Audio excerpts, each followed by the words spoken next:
passar a palavra para o defensor Marcos Rondon Silva. Bom dia a todos. Eu quero, em primeiro lugar, Paula e Melina, agradecer a vocês pelo convite. Agradecer, nós sabemos que para um evento como esse acontecer, a gente chega no nível do delírio, pelo menos.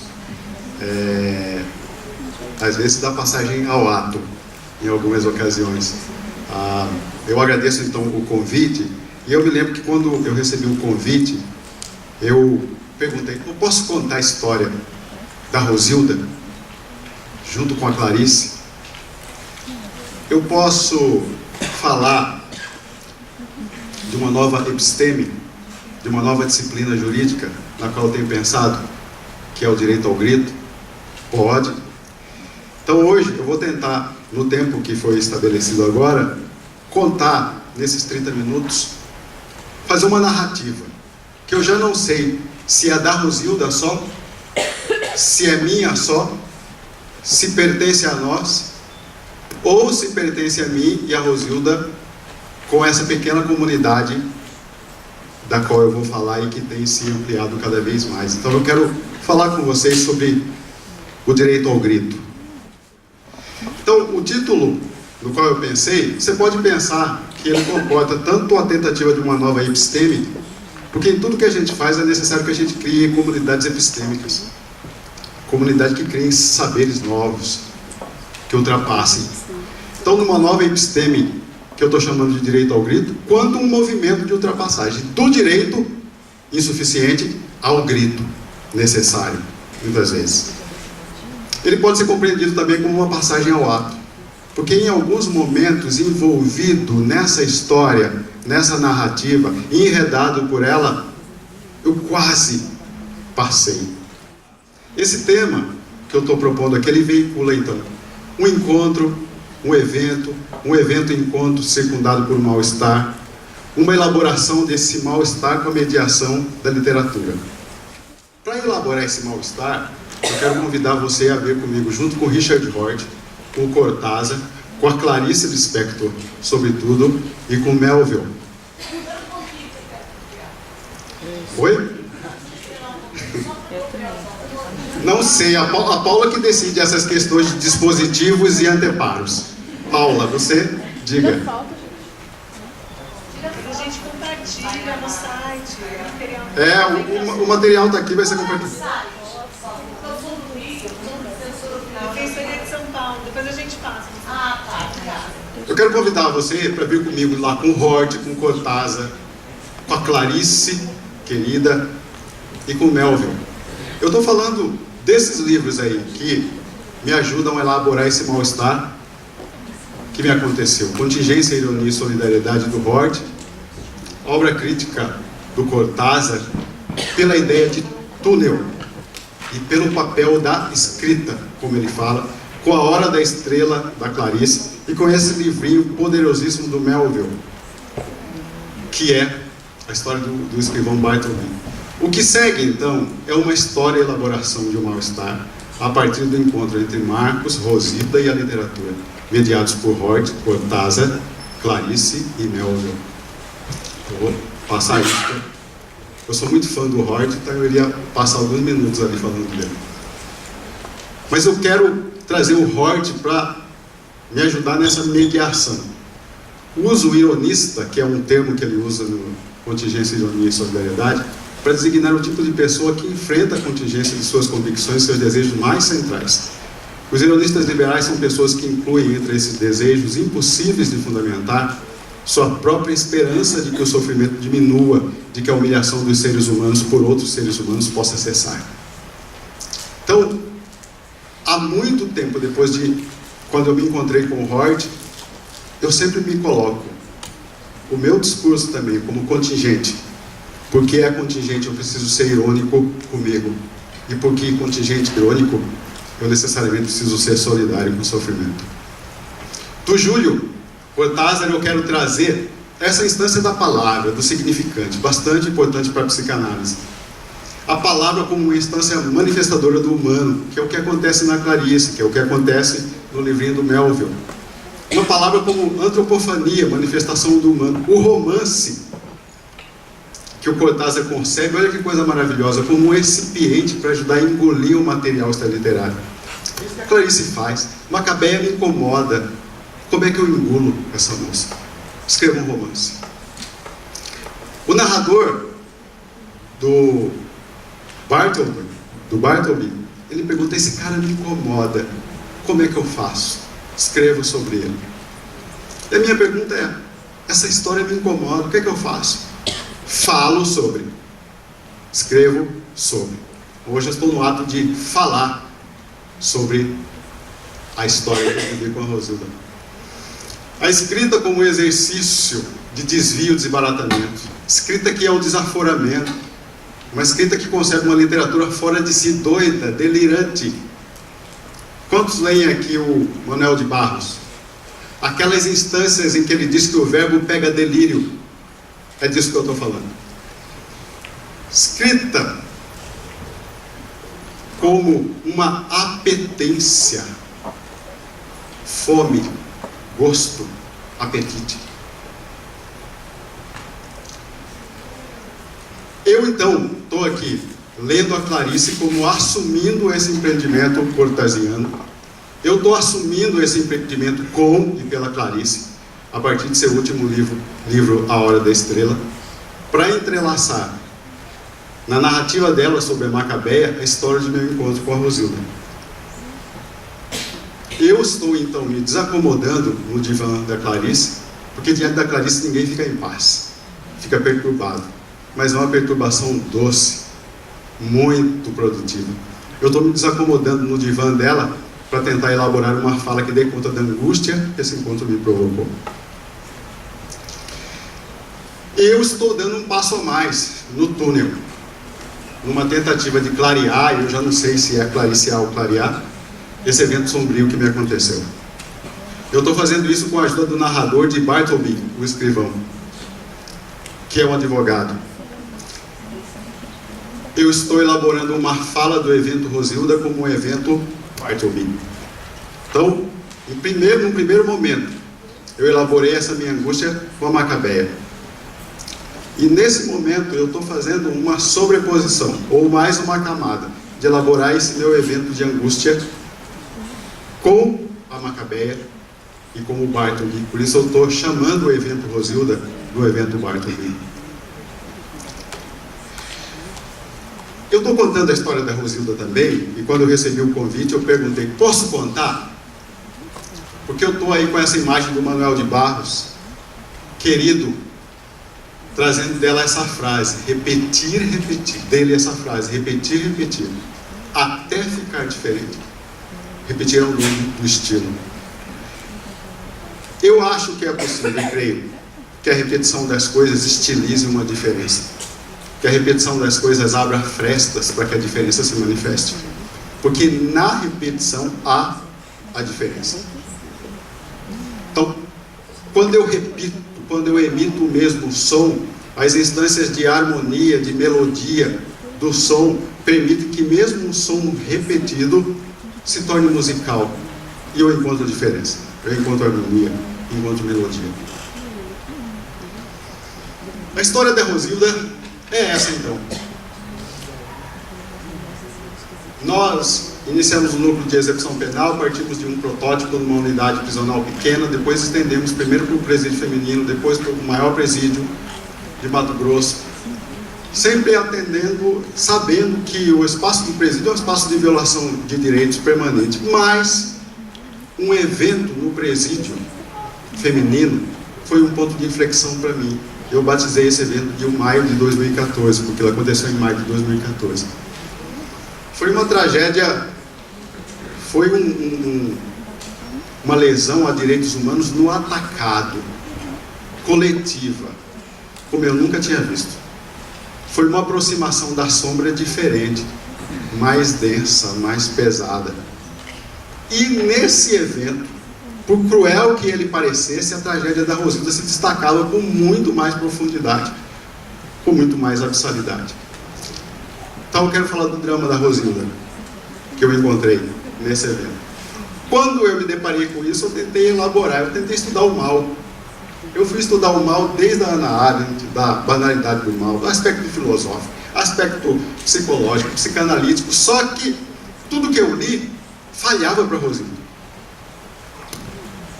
Todas as tentativas de elaboração de entendimento falhavam. O drama da Rosilda é esse. Eu quero que você vai ver durante 1 minuto e meio ou 2 minutos esse vídeo.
E avançar.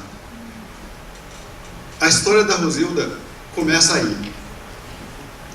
Eu descobri que a história começa aí porque eu fui fazer a arqueologia da tragédia dela. Eu fui atrás, consegui, no processo, escondido, esse vídeo. Agora, o drama da Rosilda processual, o drama dela no anteparo e no dispositivo penal, processual penal é esse. Ela foi presa em flagrante nesse dia por tentativa de homicídio e resistência, mas eu não vi ali, é impossível ver tentativa de homicídio e resistência. Ela foi morta no dia 26 de maio de 2014, incendiada numa cela no isolamento do presídio feminino, com queimaduras, sofrendo muita agonia e por fim a morte. A pergunta que eu me fiz: o que aconteceu nesses 50 dias? O que foi que aconteceu com potência suficiente para deslocar a pessoa daquele local para a tragédia da morte? E essa história que eu vou contar. E eu queria aqui pedir paciência, Paulo. Posso pedir? Posso pedir paciência para vocês? Porque eu estou afirmando aí, a Rosilda merece uma paciência póstuma. Ela está morta. Ela merece paciência da nossa parte. Então eu quero resumir para você o que é que esses autos gritam, berram. Ela foi presa em flagrante por homicídio e resistência. O artigo 329 do Código Penal, que tipifica a resistência, diz: opor-se à execução de um ato legal mediante violência ou ameaça a funcionário competente para executá-lo ou a quem lhe esteja prestando auxílio. Ela foi presa em flagrante no dia 8 de abril. O interrogatório policial aconteceu, curiosamente, apenas 15 de abril e nas dependências do presídio feminino. A comunicação do flagrante foi recebida pelo juiz da primeira vara criminal, que é a vara responsável por homicídios, na cidade de Várzea Grande, que é uma cidade contígua a Cuiabá, separada por uma ponte. Com os seguintes despachos: afastando a aplicação de medidas cautelares que a juízo do juiz não se afiguravam adequadas ao caso concreto, convertendo a prisão em preventiva, palavras de Sua Excelência, uma vez que a materialidade dos indícios de autoria delitiva se encontram bem delineados no auto de prisão em flagrante e arrisco a instrução criminal e aplicação da lei penal, haja vista que não há nos autos qualquer comprovação acerca do endereço da indiciada e de sua ocupação. Esse tipo de palavra formulário, esse tipo de cláusula, é cláusula que mata. No caso da Rosilda, essa fórmula matou. Eu quero te mostrar. No dia 25 de abril, veio o pedido de liberdade provisória da Rosilda por um advogado particular. A advogada relata que ela foi vítima de um surto psicótico. Ela relata que a abordagem policial teve origem na denúncia de vizinhos, porque a sua cliente, no surto, lançava objetos pessoais na rua. Esse evento do vizinho chamando a polícia me lembra de um texto que eu queria que você lesse, se você pudesse. Há um livro do Niels Christie chamado Uma Quantidade Razoável de Crime. Esse texto está bem no começo. Casa da turbulência, casa da perfeição. Se eu tivesse tempo, eu desenvolveria 30 segundos, mas não tenho. Eu te recomendo, leia esse texto. A manifestação do Ministério Público, no dia 8 de maio, e perceba, o tempo está passando. A manifestação ministerial. O promotor opinou pela ocorrência em tese de lesão corporal e não homicídio. Pugnou pela declinação da competência para uma das varas de efeitos gerais e requereu a revogação da preventiva. O próprio promotor requereu a revogação da preventiva. Em 8 de maio, o juiz, em singelo despacho, e eu não sei nem se eu qualificaria de singelo, declinou da competência, achou melhor deixar a análise do pedido de revogação da preventiva, que fora decretada por ele, para o juízo competente. Ele era competente para manter, mas ele não tinha competência para uma medida cautelar diferente da prisão, que foi pedida pelo Ministério Público também. Em 13 de maio, olha que o tempo está passando, começamos em 8 de abril. Em 13 de maio, curiosamente, 8 de abril é o dia de aniversário de Cuiabá. E como presente, a Rosilda recebeu ser transportada da cidade dela para Cuiabá, para morrer. 13 de maio, foi redistribuído o inquérito policial no novo juízo competente. Rosilda foi denunciada por lesão corporal acumulada com resistência, e esses crimes são apenados com detenção. Portanto, eles nunca dariam, mesmo que ela fosse condenada, se fosse verdade isso, ela cumpriria no regime fechado ou estaria no regime fechado. A denúncia trazia uma ressalva que levou o Ministério Público a pedir a revogação da preventiva e a substituição por uma medida cautelar. A promotora diz, por fim, e mais importante, é o fato de que, ao que parece, a denunciada encontrava-se em surto psicótico, segundo declarou seu advogado das folhas 40.000.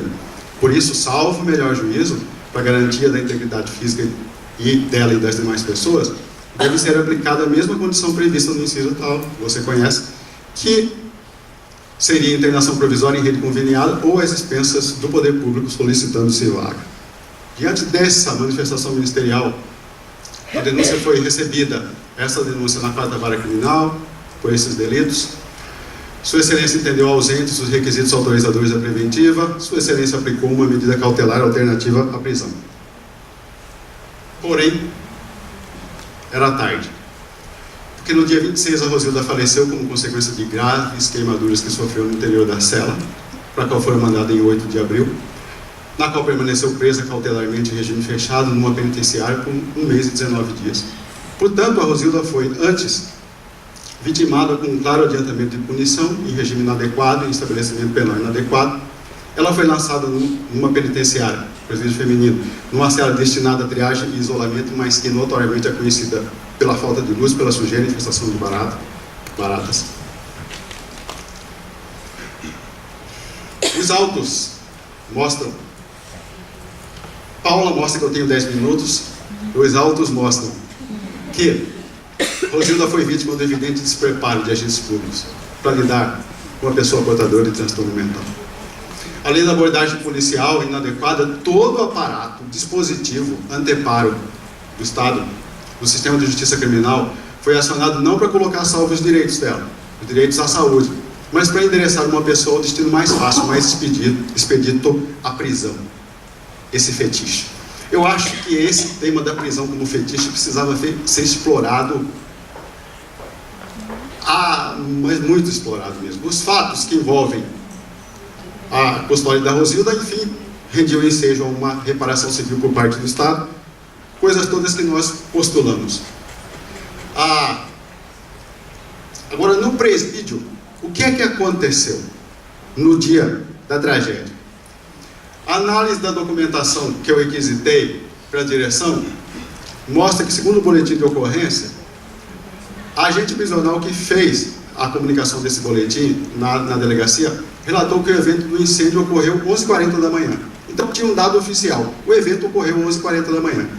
Eu requisitei então a informação da diretora, quando é que a senhora mandou a Rosilda para o pronto-socorro. Bom, a autorização de saída da reeducanda, e olha a palavra de novo, autorização de saída da reeducanda. Registra que a vítima deixou a unidade 25 de maio, às 13h55, portanto, mais de 2 horas depois do incêndio.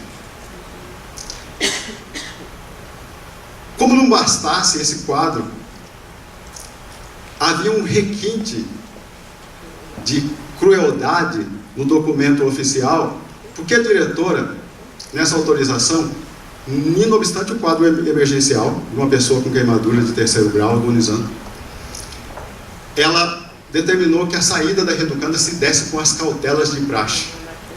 Como é que pode isso? Como é que pode a saída de alguém agonizando se dar com as cautelas de praxe? E com escalas, porque antes dela ir para o pronto-socorro municipal, ela foi a uma policlínica de bairro.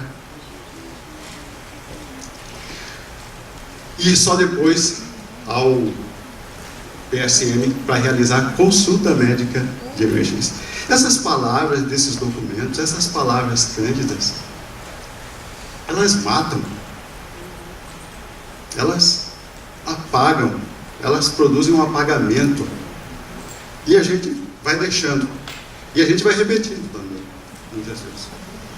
Bom, aí tem um quadro, porque nesse evento no presídio, como foi uma lesão no atacado, nós ouvimos essas presas, 156 presas, a partir de um formulário padrão, para extrair toda a espécie de dado possível, com 9 perguntas fechadas e uma pergunta aberta.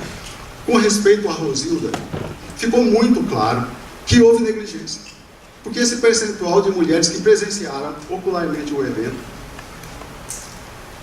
diz que houve negligência. O que me chamou a atenção também é que em nenhum momento, nenhum agente de saúde se envolveu com aquilo que aconteceu. E não tem relato, nem de enfermeira, nem de médico, nem de ninguém. Bom, aí eu trouxe uma parte dos... Mas o que eu queria chamar a atenção aí, não sei se dá para você ver, as cautelas de praxe ali. Dá para ler? Autorizo com as cautelas de praxe. Essas coisas precisam ser notadas e denunciadas para não serem repetidas. Mas, essa tragédia da Rosilda, mas Rosilda ainda vive. A família foi indenizada recentemente em R$100 mil, como resultado dessa busca da tragédia pessoal dela dentro de uma tragédia maior. Eu não estou ainda procurando os rastros da Rosilda existenciais para fazer um documentário, um filme. Porque isso precisa se tornar um documentário que mostre uma crueldade e que me faça ser solidário, muito mais do que uma tese ou qualquer coisa escrita em dispositivo de papel. Eu procuro manter a história trágica da Rosilda viva. Por quê? Porque ela é a história de tantos outros. Rosilda é representativa de uma tragédia que acontece todo dia com tantas outras pessoas. 5 minutos. Quando eu me encontrei com essa história da Rosilda, a pergunta que eu fazia, a Rosilda que se tornou para mim a Macabeia do Rodrigo SM, a Clarice usa o artifício de criar um autor, um relator da história, que é o Rodrigo. Então, o que a Macabeia era para ele e para Clarice, a Rosilda se tornou para mim. Agora a pergunta que eu comecei a me fazer, essa moça revela o que sobre mim? O que ela revela sobre nós? O que ela revela sobre o sistema de justiça? Qual é o apocalipse que ela traz para mim? Que apocalipse quer dizer revelação. O que é que ela revela?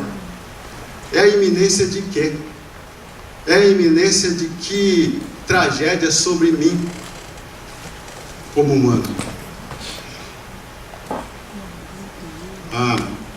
Aí eu fui lendo a história da Rosilda com a Hora da Estrela, da Clarice. Porque sincronicamente, para chamar Jung na conversa, eu estava lendo o livro Sincronicidade do Jung à época, e curiosamente eu estava lendo a Hora da Estrela, e curiosamente aconteceu o evento da Rosilda. Aí eu pensei, eu vou ler a história da Rosilda com a Clarice, para não ficar sozinho. O que escrevo, essas são palavras de Clarice, o que escrevo é mais do que invenção. É minha obrigação contar sobre essa moça entre milhares delas. E dever meu, nem que seja de pouca arte, ou de revelar-lhe a vida. Eu assumi para mim essa missão. Porque há o direito ao grito. Então eu grito. Grito puro e sem pedir esmola. Eu quero repetir isso. porque há o direito ao grito. Então eu grito. Grito puro e sem pedir esmola.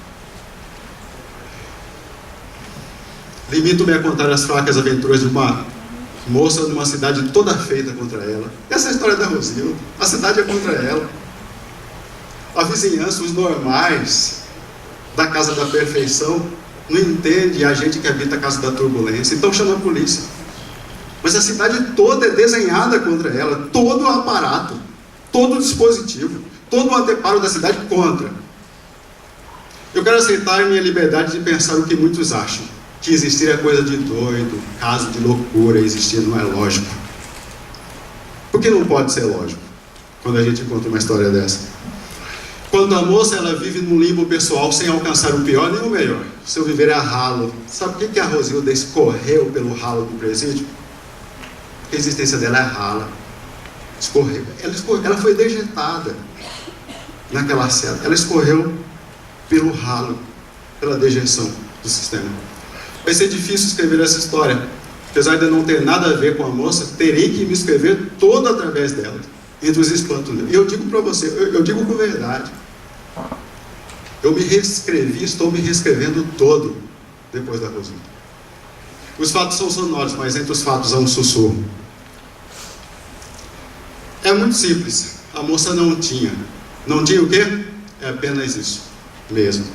Não tinha. Ela me incomoda tanto que fiquei oco.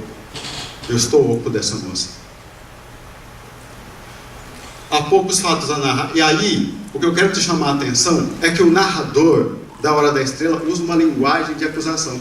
Denúncia, réu, acusar, vida pregressa, maus antecedentes. Parece que foi um promotor que escreveu essa denúncia. Há muito para falar disso, mas não tem tempo. Ela teve pela primeira vez na vida uma coisa mais preciosa, a solidão. Quantos minutos? 1 minuto. A solidão, no isolamento, no caso dela. É verdade, mas não sei o que está dentro do meu nome. Só sei que nunca fui importante. A Macabeia diz isso.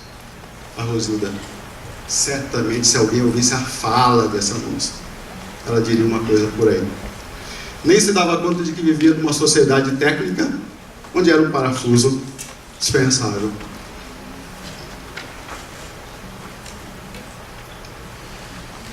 Para você ler. No filme A Hora da Estrela, tem essa fala. É bastante interessante. Macabeia nunca tinha tido coragem de ter esperança, sua vida já estava mudada e mudada por palavras. É isso que eu queria que você prestasse atenção. Palavra mata. Palavra muda coisas. Palavras são dispositivos. Palavras não são inocentes, jamais.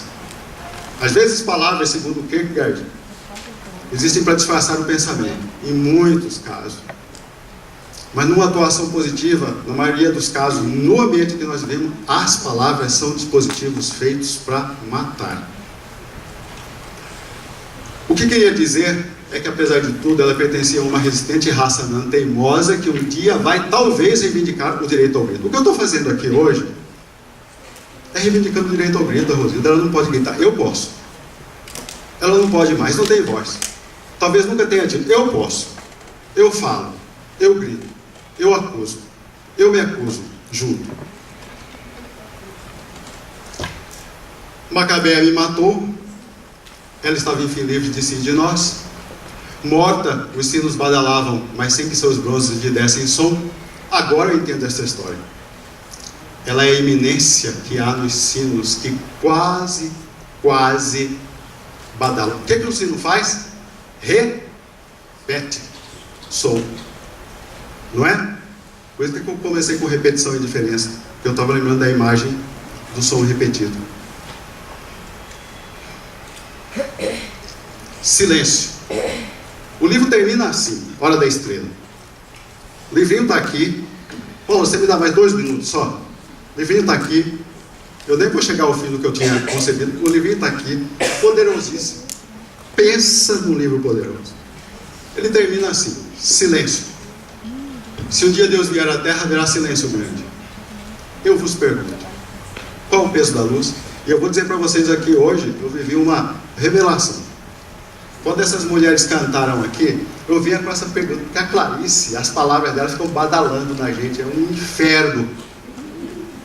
E eu vinha com essa coisa, qual é o peso da luz? Hoje, ouvindo, sobretudo, aquele cântico Aleluia, que elas cantaram aqui, cara, eu sei qual é o peso da luz. Eu vi, eu senti, aqui, hoje. E essa frase que para mim é enigmática, mas eu estou atrás dela. Não esquecer que por enquanto é tempo de morarmos. Sim, o livro termina assim. Eu havia elaborado, Paulo, mas não vai dar para terminar.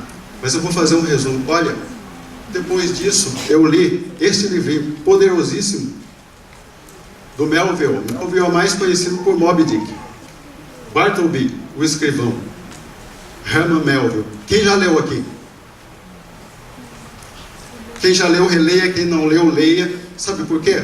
É a história de um advogado todo funcionando no aparato da justiça, que de repente recebe esse escrivão, e o cara depois de 3 dias começa a dizer para ele, porque o papel, a função dele no escritório era copiar documentos.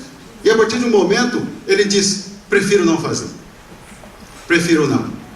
E o advogado se vê desorientado com aquela resistência, e todo o livro é a história de como o advogado elabora com essa resistência, mas esse é um livro que traz frestas para muita elaboração. Eu queria terminar aqui dizendo o seguinte, eu, com essa história, sendo lida com a Clarice, e agora com a ajuda do Cortázar, e agora com a ajuda do Bartleby, eu prefiro dizer não. Eu prefiro não. Eu prefiro não. Eu prefiro não ficar quieto. Eu prefiro não permitir que eu seja dejetado junto com o sistema. Eu prefiro não me calar. E no caso da Rosilda, eu prefiro não ficar quieto. Qualquer oportunidade que eu tiver de falar, se encaixar a tragédia da Rosilda, eu falo. Sabe por quê? Essa história é da minha tragédia. Essa história de alguém contra a lei. É preciso se postar como Antígona diante de Creonte, dizer, eu não aceito a lei da cidade, porque há uma coisa supra que me permite enterrar Policínios. E é para isso que eu apelo. Eu, se não puder apelar para essas instâncias, eu digo, apelo para uma instância superior, eu faço uma petição aos céus. Mas eu não me calo diante de uma história dessa, diante de uma tragédia dessa. E é uma tragédia muito ilustrativa de como, quando o torto entra, o direito apaga. Quando o curvo entra, o direito apaga. Quando o dionisíaco entra, o direito chama o apolíneo. Só o apolíneo.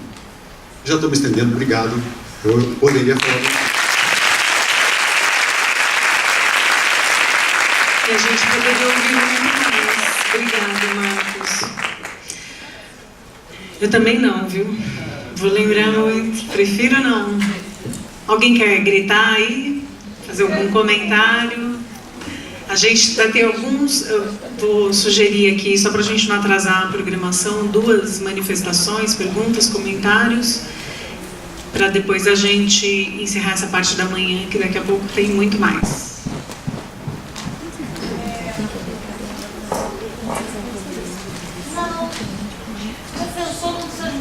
Né? Porque a gente fala alto, consegue ouvir?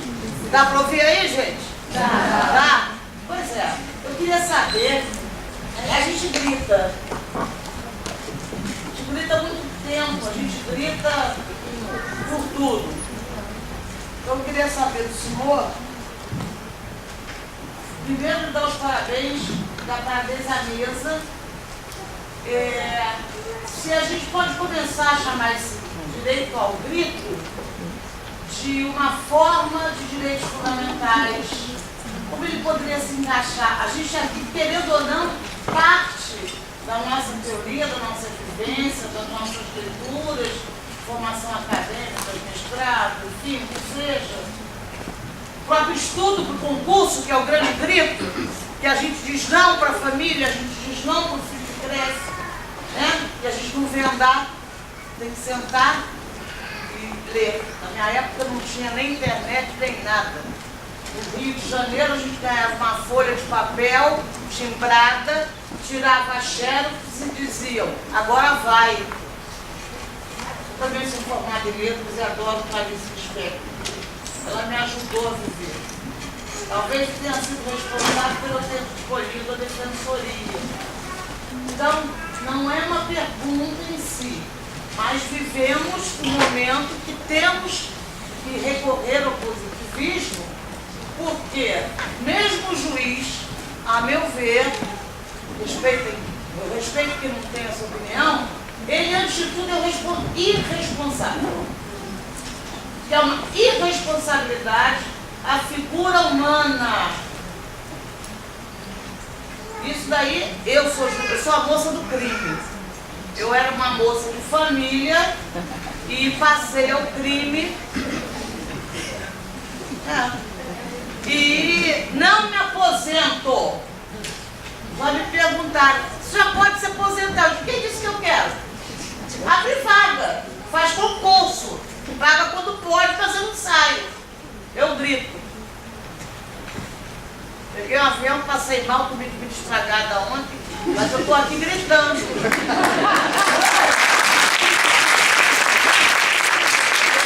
Aí sofro para a terra da garoa, mas tudo bem, eu tenho neta aqui, que eu vou tentar visitar, porque a neta grita. Pô, tu vem e não me visita? Eu digo, não. Não é final de semana de visita. Então, eu dirijo ao senhor essa reflexão, dando parabéns a todos, agradecendo o acolhimento, né? E a gente tenta parar um pouco com aquele mito do que o paulista trabalha e o carioca se diverte. Eu estou 5 anos afastada por doença, né, que adquiri no trabalho. Adquiri doença de vista, não tenho, quer dizer, vista não, a vista é uma só. Né? Olhos são 2, você tem uma vista. Por causa do inferno que vocês amam, né? Porque aqui é do garoto, é uma beleza. Computador, telefone, isso estraga, isso mata a vista. Mas eu sou rainha. Por quê? Em terra de cego, a gente prefere o comando da Clarice.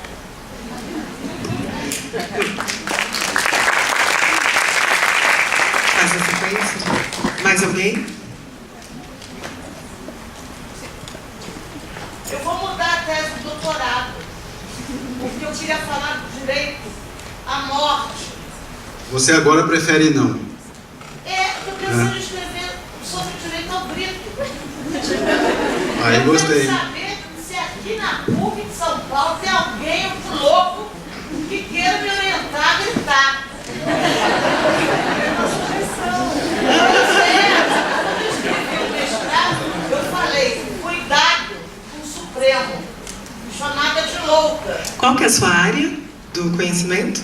Bom, a formação é humanitária, né? Mas eu acabei, claro, me formando em Direito, escolhi a Defensoria, porque depois eu passei nos 3 concursos. Magistratura, MP e Defensoria. E aí, para contrariar, para ser verdadeira, eu fui para quem precisa. Tá certo. Então, volta a palavra à mesa. Só queria fazer uma observação. O nome da nossa apresentação cultural tem a ver com o nosso encontro e o nosso diálogo, né? Direito ao grito, direito ao canto, de mulheres que saíram, que conseguiram sobreviver ao sistema penitenciário, e foi do nosso encontro e diálogo, e eu acho que também uma homenagem à Rosilda. É isso aí.